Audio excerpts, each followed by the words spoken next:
దేవుని స్తోత్రం చెందుతాం. దావీదు చూసినప్పుడు దావీదుని గురించి మనందరికీ బాగా తెలుసు. దావీదు చిన్న వయసులో నుంచి కూడా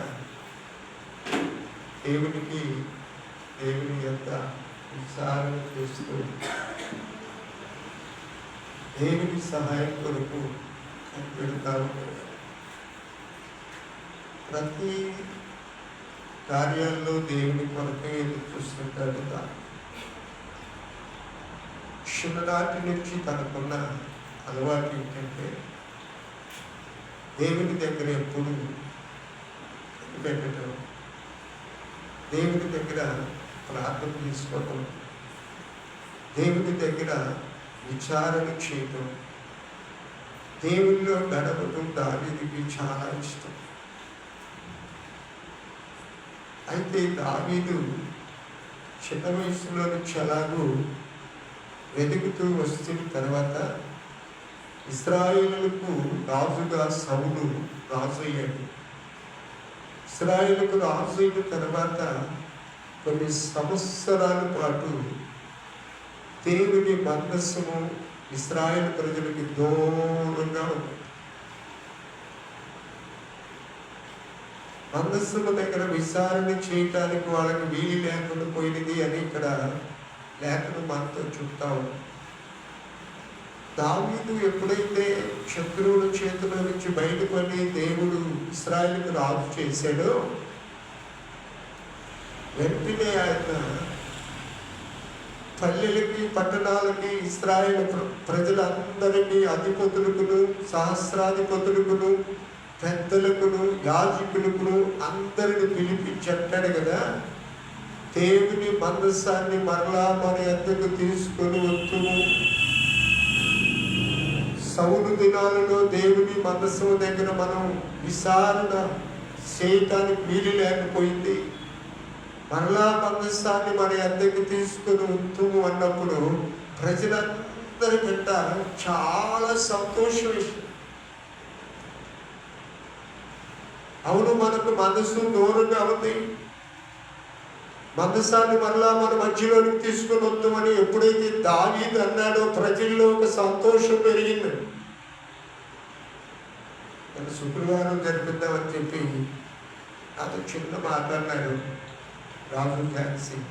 ఒక కొత్త ఆలోచన ఇచ్చారనిపించింది. చక్కగా జరిపించడానికి అవకాశాలు వాళ్ళు చేయటం నేను చూస్తూ ఉండాలని నాకు ఆశ. నాకైతే చెప్పాలి లేదు, వాళ్ళే చెప్తే బాగుంటుంది అనుకుంటా ఉంటారు. వాళ్ళు చిన్నపిల్లలు వాళ్ళు ముందుకు వెళ్తా ఉంటే బాగుంటుందని నాకు ఆశగా ఆలోచనగా ఉంటా ఉంటుంది. అతనికి దావీదు ఇక్కడ ఒక ఆలోచన చేస్తూ ఉంటాడు. దావీదుకి చిన్న వయసులో నుంచే దేవుని దగ్గర కనిపెట్టేవాడు, దేవుని సహాయం కావాలని కోరుకునేవాడు, దేవుని దగ్గర విచారణ చేయడం తనకు చాలా చాలా ఇష్టంగా ఉండేవాడు. ఈ ఆలోచన ఏం చేస్తున్నాడంటే తానుగా ఆలోచన వస్తే ప్రజలందరూ చెబుతూ ఉంటారు, పెద్దలు చెబుతున్నాడు, సహస్పతులు చెబుతున్నాడు, అధిపతులు చెబుతున్నాడు, యాజకులకు చెబుతున్నాడు, పల్లెల్లో పట్టణాల్లో ఉన్న ఇశ్రాయేలు యొక్క 12 గోత్ర ప్రజలందరికీ వార్తలు పంపిస్తూ ఉన్నాడు. స్తోత్రం. ఏమనంటాడంటే మనసు మన దగ్గర లేదు, మరలా తీసుకొని మనం మనస్సాన్ని మన అందరికి తెచ్చుకోవాలి. ఆ మాట ఉన్నప్పుడు ప్రజలందరూ కూడా ఎలా అనిపించిందంటే చాలా సంతోషం అనిపించింది, చాలా ఆనందం అనిపించింది. ఇంతకాలం సౌలు దినాల్లో మనస్సు దగ్గర లేక విచారణ చేయలేకపోయాం, మనస్సు దగ్గర కనిపెట్టలేకపోయాం, మనస్సు ఎదుటి ప్రార్థన చేయలేకపోయాం, మనస్సు మరి ఎందుకు తీసుకొద్దామని రాజు అయిన దావీదు ఎప్పుడైతే ఆలోచన బయలుపరిచాడో ప్రజల్లో ఒక సంతోషం ఉత్సాహం పెరిగింది. స్తోత్రం. ఎందుకు మరి రాజు జాన్సీ నిన్న శుక్రవారం ఇలా పెట్టుకుంటాం, ఇలా జరుపుతూ ఉంటాం, బాగుంటుంది అని చెప్పి వాళ్ళకి ఒక ఆలోచన వస్తే ప్రార్థన చేసి జరిపించండి, దేవుడి పనే కదా, నేను ఎందుకు వద్దనాలి.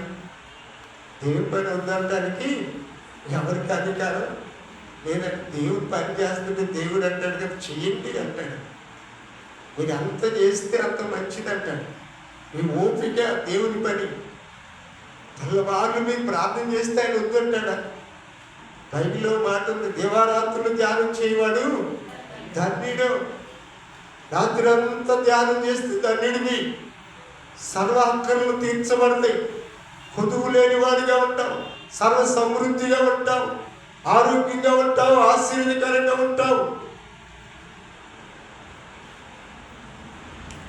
చిన్నవాళ్ళు అయిన వాడు చేస్తామండి. మేము ఆల్రెడీ జరిపిస్తే 4 అయ్యేది, ఇది బయటకు వెళ్తా ఉండేవాళ్ళు జనం. వీళ్ళు ఇంకా ప్రార్థన చేస్తున్నారా అనేవాడు. 4 దాకా తెల్లవాళ్ళు చేస్తానే ఉండేవాడు. అలా ఎప్పుడు చేస్తారా ఈ పిల్లలు అని చెప్పి నేను ఆలోచిస్తాను. ఒక యవనస్తులు చేయగలరు.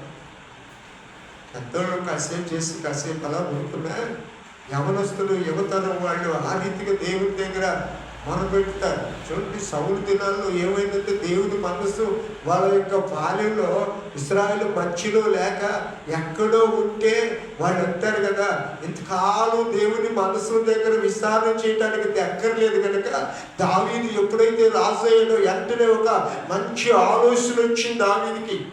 దావీదు ఎప్పుడు దేవుని దగ్గర విచారణ చేసేవాడు కనుక, దావీదు దేవునికి ఇష్టంగా ఉండేవాడు కనుక, దావీదు చక్కగా సంగీతం నాదం చేస్తూ ఉండేవాడు కనుక, దేవుని ఎంతగానో మొరపెట్టేవాడు కనుక, దావీదు దేవునికి ఇష్టంగా ఉండేవాడు, దేవుని ఎక్కువగా ఆరాధన చేసేవాడు దావీదు.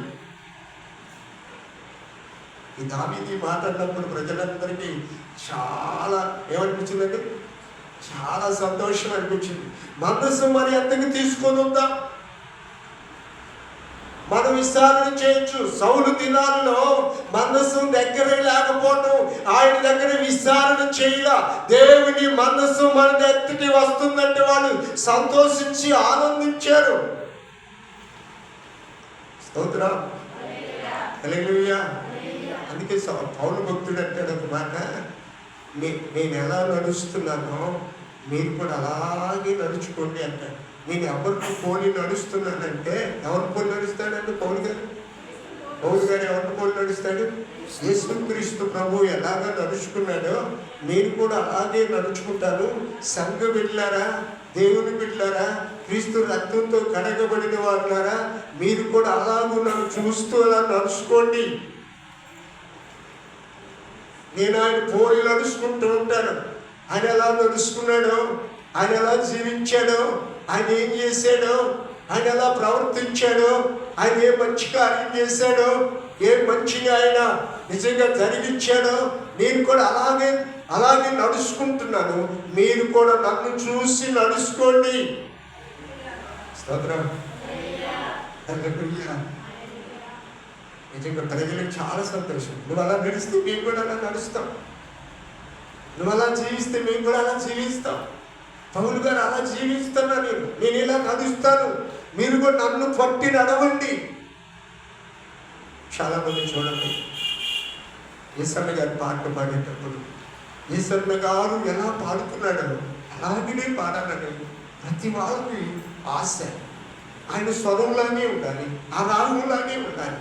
కారణం ఏంటంటే పౌలు గారు అంటున్నాడు, నేను క్రీస్తును పోలి నడుచుకుంటున్నాను, మీరు నన్ను పోలి. ఎవరిని పోలంట? పెద్దలను పోలి మనం కూడా. వీళ్ళు ఉన్నారు పిల్లలు, రాజు జాక్సీ వీళ్ళు ఉన్నారు, ఇక్కడ ఉన్నారు. వీళ్ళు ఏం చేయాలంటే, నిజంగా ఇక్కడ దైవ సేవకుడు ఎలా నడుచుకున్నాడు, ఎంత విధేయతగా ఉన్నాడు, ఎంత తగ్గించుకొని ఉన్నాడు, ఎంత పద్ధతిగా ఉన్నాడు. నిజంగా ఇప్పుడు సేవకులు అలా చేస్తారో చేయరు. కానీ నేను సేవకుడు ఇద్దరు అమరావతిలో గృహాలు దర్శిస్తా ఏం చేస్తామంటే, ఒక ఇంటికి వెళ్తా ఉంటే ఒక ఆయన అన్నాడు కదా, అని పిలిచి భాషగా ప్రార్థన చేయాలి సరే చేయడానికి ఆగాం. ఇస్తానికి ఆగిన తర్వాత ఆయన అన్నాడు కదా, ప్రార్థన చేయండి అన్నాడు. నేను అన్నాడు కదా, ఒక మాట అడిగా, అయినారు మరి దేని కొరకు ప్రార్థన, అరే అరకొరకు చేయరా అని అంతే అన్నాడు. అమరావతిలో గోపాల్ నగర్ చేయన్నాడు. నా అప్పటి పక్కన భాష గారు ప్రార్థన చేసి వెళ్ళిన తర్వాత దేవరకుడు గారు సార్ ఏంటండి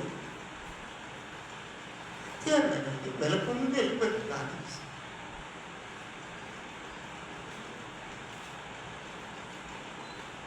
అంతే, తిరుగు మాట ఉండకూడదు.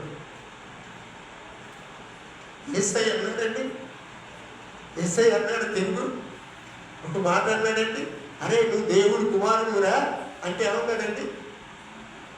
మీరు అన్నట్టే అన్నాడు కానీ ఒక్క మాట అన్నాడా?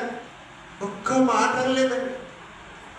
అందుకే పౌలు గారు అంటాడు, నేను క్రీస్తును పోలి నడుచుకుంటున్నాను, మీరు ఎవరు పోలి నడుచుకోవాలి? నన్ను పోలి నడుచుకోవాలి.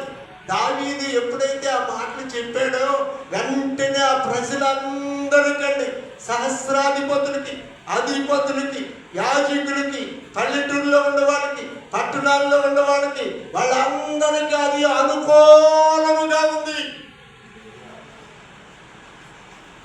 రాజైన దావీదు చెప్పిన మాట మనకు అనుకూలంగా ఉంది.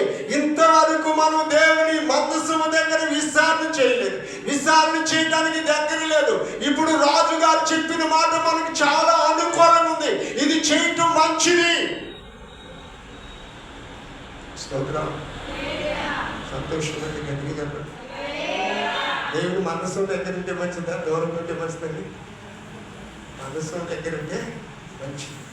ఏసై మనకు దగ్గరగా ఉంటే మంచిది. ఏసయ్యలాగా నడుచుకోవటం మనకి మంచిది. ఏసయ్యలాగా నడుచుకోవటం మన మంచిది. అందుకే మోషే మాట్లాడతాడు. చూడండి, ఆ మాట చదవండి, మీకు చూపిస్తాను. ఎబ్రీ పత్రిక 11:24-25-26 చదువు. ఎబ్రీ పత్రిక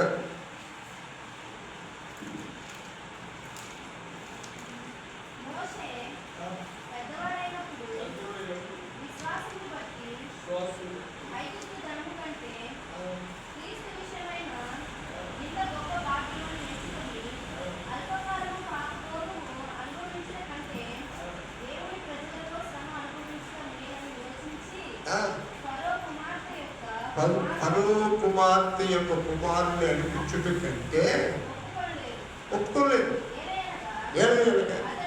అతడు ప్రతిఫలముగా బహుమానము పొందుటకు దృష్టి ఇచ్చాడు. చాలు, దృష్టి ఇచ్చాడు. దేని ఎందుకు దృష్టి ఇచ్చాడంట? దేని ఎందుకు దృష్టి ఇచ్చాడు? కలగబోవు బహుమానమునందు దృష్టి వచ్చాడు. ఫరో కుమార్తె కుమారుని అనిపించుకొని రాజభోగాలు భోగం అనుభవించడం కంటే ఎవరితో కలిగి బాధలు అనిపించడం మంచిదంట? దేవుని పిల్లలు, క్రీస్తు పిల్లలతో కలిసి శ్రమలు అనుభవించట. స్తోత్రం చెప్పాలి. ఈరోజు శ్రమలు అనుభవించడం కొంతమందికి ఇష్టపడరు. శ్రమలు అనుభవించడం ఇష్టపడరు. ఎవరైనా నన్ను అంటే అలాగే తాపు పుచ్చుకొని కూర్చుంటారు. నిజంగా ఏసై నిన్ను అన్నారు. ఏసై అన్న మాటలు నిజంగా మాటలే కాదు, కాళ్ళతో కుట్టారు, మూసారు, గడ్డం పట్టుకొని పీకారు, కాళ్ళు పట్టుకొని గొర్రెలు లాగినట్టు లాగారు. నేను నిజంగా రాజుగారి కుమార్తె కుమారుడిగా ఉంటే అతనికి సింహాసనం మీద కూర్చునేవాడు. అయినా అంటాడు కదా, నేను రాజుగారి కుమార్తె కుమారుడిగా అనిపించుకోవడం నాకు ఏమాత్రం ఇష్టం లేదు. ఏది ఇష్టం అంటే ఆయనకి దేవుని పిల్లలతో శ్రమ పడటమే, నిందలు పడటమే నాకు ఇష్టం. నాకు ఇష్టం. బాధలు అనుభవించడమే నాకు ఇష్టం. ఉన్నా లేకపోయినా అదే నాకు ఇష్టం. నిజంగా పచ్చడున్నా వేసుకొని తిని అలాంటి నీళ్లు తాగి దేవుని పని చేయటమే నాకు ఇష్టం. 10 మంది అంటారు కదా, రోజు మాసం కావాలంటారు. ఏం కావాలంట? రోజు మాసం కావాలంటారు. రోజు కావాలంటారు. సేవకులు కొంతమంది రోజు మాసం కావాలి.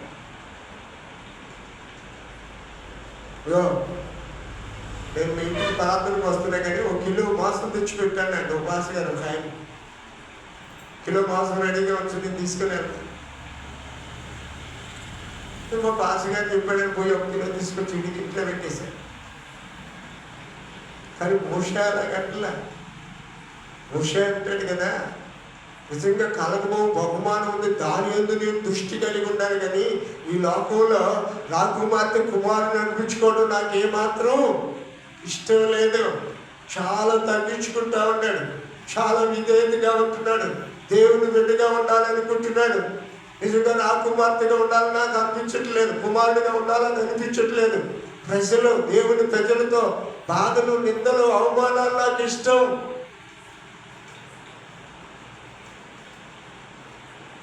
ఇలాగా ఈ లోకంలో అన్నిటికంటే కూడా సేవ శ్రేష్టమైనది, సేవ కష్టమైనది. సేవ శ్రేష్టమైనది, సేవ కష్టమైనది. అన్నిటికీ వచ్చుకోవాలి. వచ్చుకుంటే ప్రతిఫలం పొందుకుంటాం, పరలోకంలో ఉన్నత స్థానంలో ఉంటాం. వచ్చుకో. మోషే మనకు మాదిరిగా చూపిస్తున్నాడు. దాని యందు నేను దృష్టి పెట్టించాను. ఇది చోట్ల అందుకే పౌలు గారు అంటాడు కదా, మనం దేనికెళ్ళి చూడాలంటాడంటే, దేనికెళ్ళి చూడాలంటే చూడండి, కొరింథీయులకు రాసిన పత్రికలలో ఎక్కడ ఉందన్నమాట, చూడండి, కొలస్సీ పత్రిక 3:2 చూడండి.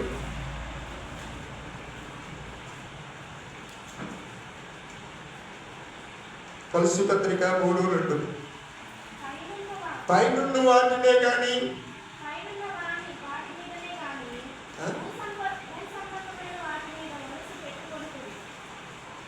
పైనున్న వాటి మీదే మనసు పెట్టుకునండి, కానీ భూ సంబంధమైన వాటి మీద మనస్సు పెట్టుకునండి.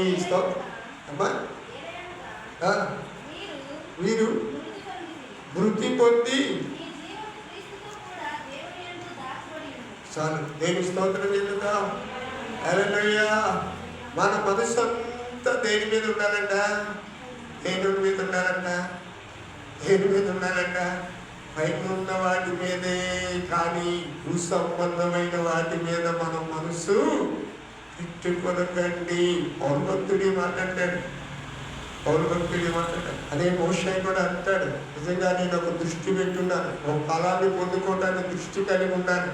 నేను భూ సంబంధమైన రాకుమార్తె కుమారుని అనిపించుకొని రాజభోగాలు అనిపించాలని నాకు లేదు.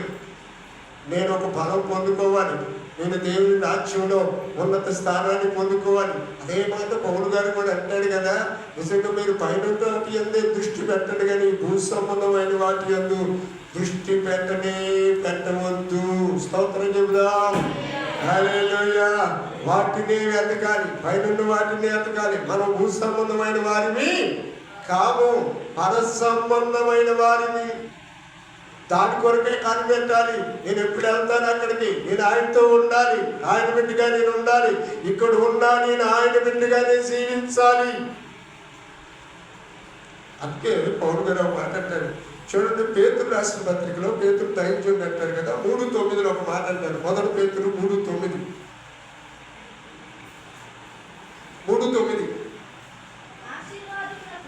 ఆశీర్వాదములకు వారసులగుటకు పిలువబడితిరి గనుక, కరెక్ట్గా చదువు, కీడుకు ప్రతి కీడైనను దోషులకు ప్రతి దోషనైనను చేయొద్దు. స్తోత్రం చెప్పరా. హల్లెలూయా. దేని కొరకు మనం కనిపెడుతున్నాము? ప్రతిఫలం పొందుకోవడానికి కొరకు. మోషే ప్రతిఫలం కొరకు కనిపెడతా ఉన్నాడు, దేవుని కొరకు ఎదురు చూస్తూ ఉన్నాడు. అందుకే పౌలు భక్తుడు అంటాడు కదా, నేను ఎవరిని పోలి నడుస్తున్నాను, నేను దేవుని పోలి నడుస్తున్నాను, మీరు నన్ను పోలి నడుచుకోండి, నా వైపు చూస్తూ నడవండి. మీరు దోషులకు ప్రతి దోషణ చేయద్దు, కీడుకు ప్రతి కీడు చేయొద్దు, ఎవరిని దూషించొద్దు. మనం దూషించడానికి, తీర్పు చేయడానికి మనకి అధికారం అమ్మా, ఏ అధికారం లేదు. నేను ఇదే చెప్తున్నాను, నా మాటేనండి. మనం దేని కొరకు పిలువబడ్డామంటే ఆశీర్వాదాలు పొందుకోవడానికి కొరకు మనం పిలువబడ్డాం. ఆశీర్వదించబడాలి, మనం ఆశీర్వాదాలు పొందుకోవాలి, మనం ఆశీర్వదించాలి. అంతేగాని మనం దూషించొద్దు, మనం కీడు ప్రతి కీడు చేయొద్దు, దూషించిన వారిని దూషించొద్దు, ఎవరిని దూషించడానికి అధికారం మనకు లేదు. మనం దేని కొరకు పిలువబడ్డామంటే ఆశీర్వాదమును పొందుకోవడానికి పిలువబడ్డాం. దేని కొరకు పిలువబడ్డాం? ఆశీర్వాదం. అందుకే దావీదు మాట్లాడతాడు, నిజంగా దేవుని మనసు మన అందరికీ తీసుకుని వద్దాం. మనసు మన ఎదుటి ఉండాలి. ఎందుకంటే ఆయన ఎదుటి మనం విచారణ చేయాలి, ఆయన ఎదుటి ప్రార్థన చేయాలి, సమస్యలు ఆయన ఎదురు చెప్పుకోవాలి, సమస్యలు తీర్చుకోవాలి. మనం దేవుని దగ్గర విచారణ చేయాలి, ప్రార్థన చేయాలి. స్తోత్రం. హల్లెలూయా. ఈ కడవల దినాల్లో ఖచ్చితంగా మనం ఎలా ఉండాలంటే మనం దేవుని దగ్గర విచారణ చేసుకునే వారిగా ఉండాలి, దేవుని పోని నడుచుకునే వారికి ఉండాలి. అంతేకాదు ఆయన దగ్గర కనిపెట్టే వరకు ఉండాలి. అంతేకాదు పౌలు గారు అన్నట్టుగా నేను క్రీస్తును పోని నడుచుకుంటూ ఉన్నాను, మీరు నన్ను చూస్తూ నా వైపు కనిపెడుతూ నేను నామనే నడుచుకుని అంటున్నాను. నిజంగా మోషే అయితే దేవుని పోని దేవుని శ్రమను పొందుకుంటూ నాకు ఇష్టం అంటున్నాడు. కానీ నేను ఆశీర్వదకరంగా ఉండాలి, నేను ఆ కుమార్తె అనిపించుకోవాలి, నేను ఇక్కడ రాజుగా ఉండాలి అని ఏ మాత్రం అనిపించుకోలేదు. తానుగా తగ్గించుకుంటా ఉన్నాడు. నిజంగా నాకు అయ్యొద్దు అంటున్నాడు. నాకు నా కుమార్తె అనిపించుకోవడం నాకు ఇష్టం లేదంటున్నాడు. పేదవాళ్ళతో శ్రమ అనుభవించడం నాకు ఇష్టం అంటాడు. ఎందుకో తెలుసా? నేను ఒక బహుమానం పొందుకోపోతాను, నేను ప్రతిఫలం పొందుకోపోతాను, గొప్ప మేలు పొందుకోపోతున్నాను, నేను దేవుడి రాజ్యంలో ఉండిపోతున్నాను, దేవుడి బిడ్డగా జీవించాలని అనుకుంటున్నాను. నాకు అదే దృష్టి, అదే నా గురి, అదే నేను కనిపెట్టి జీవిస్తున్నాను. ఇక్కడ ఖచ్చితంగా దేవుని పిల్లలుగా మనం కూడా అదే జీవిస్తూ ఆశీర్వాదాలను పొందుకోవటానికి కొరకే మనం పిలువబడ్డాం. కానీ మనకు దేని కొరకు మనం పిలువబడాలి. నేను ఆశీర్వాదాలు పొందుకోవాలి. ఒకటి భూ సంబంధంగా, రెండు పర సంబంధంగా నేను ఆశీర్వదించబడాలి. నేను ఇక్కడ ఆశీర్వదకరంగా ఉండాలి, నేను ఇక్కడ ఆరోగ్యంగా ఉండాలి, ఇక్కడ నేను క్షేమంగా ఉండాలి. అంతేకాదు నేను ఎదుటి వారికి క్షేమంగా ఉండాలి. అంతేకాదు నేను దేవుని రాజ్యంలో దేవుని దగ్గర ఉండాలి. ఆ మంచి గురి కలిగి దృష్టి కలిగి నేను జీవిస్తున్నాను. ఆ ప్రతి మనం మోషే పొందుకున్నాడు, దావీదు పొందుకున్నాడు, ఇశ్రాయేలు ప్రజలకి ఆ మార్గం చూపించాడు, పౌలు గారు అలా చూపించాడు. మనం కూడా ఆశీర్వాదాలు పొందుకుంటూ అనేక మందికి అలా మార్గం చూపిస్తూ మనం కూడా ఆ ప్రతిఫలం పొందుకునే వారు కూడా దేవుడి మాట దేవుడు చూపుతారు.